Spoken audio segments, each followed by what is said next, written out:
And one of my favorite things in life is knowing that you can always go back to the classics to get you through the tough times. Let's say you're hungry, the weather sucks, you throw your gear on, you go outside, you tromp through the rain, you're trying to get to your favorite pizza shop, and assuming you can get inside the door without talking to this guy, you plunk your $14 down on the counter so you can get your all-time favorite, a chicken parm sub. All things being equal, it's a pretty decent sandwich, and that's what you get with Imaginary. Let's talk.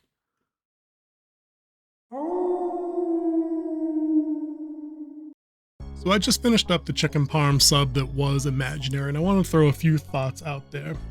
I'll say this for starters, if you needed a quick fix for some entry-level PG-13 horror, you can definitely do worse than Blumhouse's latest offering, Imaginary. Decent flick overall. For the parents that might be listening, probably an okay watch for your tween age kind of kids, that 11, 12 entry-level horror kind of genre folks, category folks, not genre. I think the kids would probably be okay with that. You get a little younger than that, there is some creepy imagery that comes up a little later in the movie that might not sit well with kids much younger than, 11 or 12. That's TBD by you guys. But Imaginary is a story you guys might be familiar with, from other places with things like Annabelle, Child's Play. I'm talking about movies where, the kids are kind of clued into something supernatural or fantastical first. The adults typically don't believe them. And then, through the events of the movie, folks got to come around and kind of circle the wagons to take care of the kids. It's a little different here in Imaginary, where you as the audience are kind of in the same boat as the main character and adult Jessica, as she's trying to determine whether or not something supernatural is actually going on and kind of has to figure things out alongside the younger kids. And it makes it a bit different as she's trying to reconcile elements from her own past so she can take care of her stepdaughter. Here's the synopsis. Semi-newlyweds Jessica and Max are trying to raise their stepdaughters, or Jessica's stepdaughters, Taylor and Alice, in the old childhood home of Jessica, the stepmom. Financial reasons come into play. They had to move back in for creative reasons. I don't know. Some stuff came up. They moved home. But the rub here is that apparently Jessica went through some childhood trauma in the home that she can't quite put all the pieces together for most of her adult life, and she's living blissfully without them anyway, being a successful illustrator. Husband goes on a business trip. He's a musician. He goes out of town right in time to miss out on the festivities, where Alice, the younger daughter here, finds Chauncey the teddy bear, who becomes her new imaginary friend. Alice is a typical lonely kid. She's dealing with the blended family. Biological mom's got some kind of mental health issues and is out of the picture. She doesn't get to see the kids often. So Alice is trying to make do best she can. Older sister Taylor there kind of does the snarky teenage thing. She, gives the stepmom a bit of trouble here and there. She's a very devout caretaker of her sister, though, so that's nice to see. But they basically have to reconcile Alice's new plaything, Chauncey, who's getting her to engage in increasingly dangerous behaviors.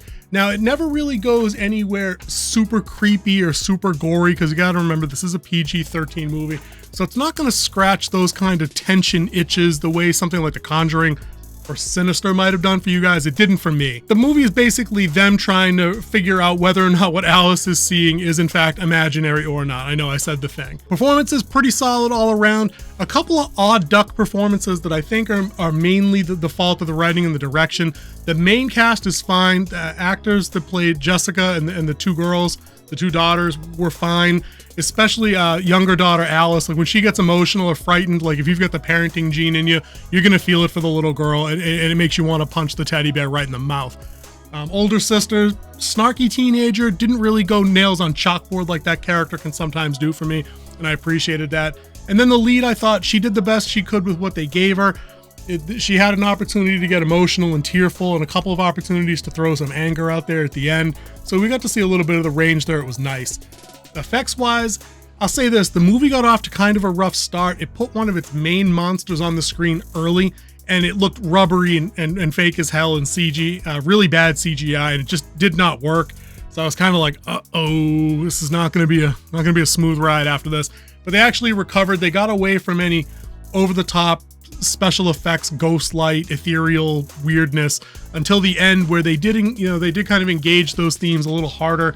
We get some throwback nods to a very MC Escher-ish, Nightmare on Elm Street 80s kind of weird, surreal, upside down kind of world that is the kind of the domain where the Chauncey spirit originates from.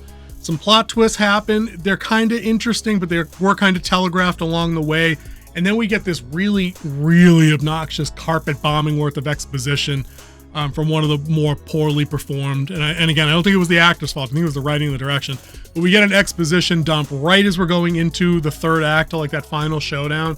And I'm like, all right, this really needed to be sprinkled along the way, because it was like 3-4 minutes nonstop of explaining what's going on like you're 5. And it just did not, that part did not work at all.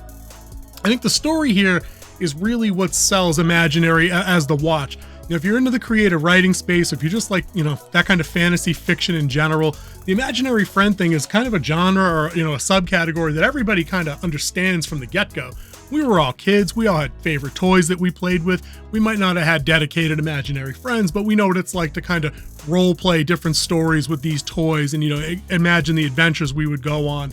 And for a lot of us, you know, those things kind of came up during rough periods. You know, if our parents were separating, or if we were bullied at school, or if we weren't good at sports, and, you know, we gravitated more to the cerebral, like, you know, with the reading, the writing, you know, even video games back then took a certain degree of imagination to get into. But it's an interesting subcategory, because this movie asks an interesting question as far as the imaginary friend goes.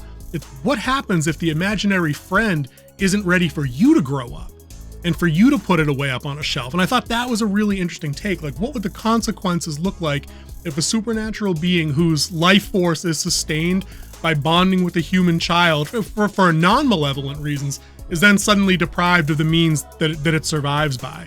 You know, that it's cut off suddenly from the thing that keeps it going. I thought that it was an interesting take there, but unfortunately it doesn't go deep enough into getting into that character's not fully realized. It really is just more like we throw the question out there and we show you the outcome, but there's no, because the particular spirit entity here doesn't have a voice, it's kind of explained third person through other means in the movie, and it doesn't really scratch the itch for me.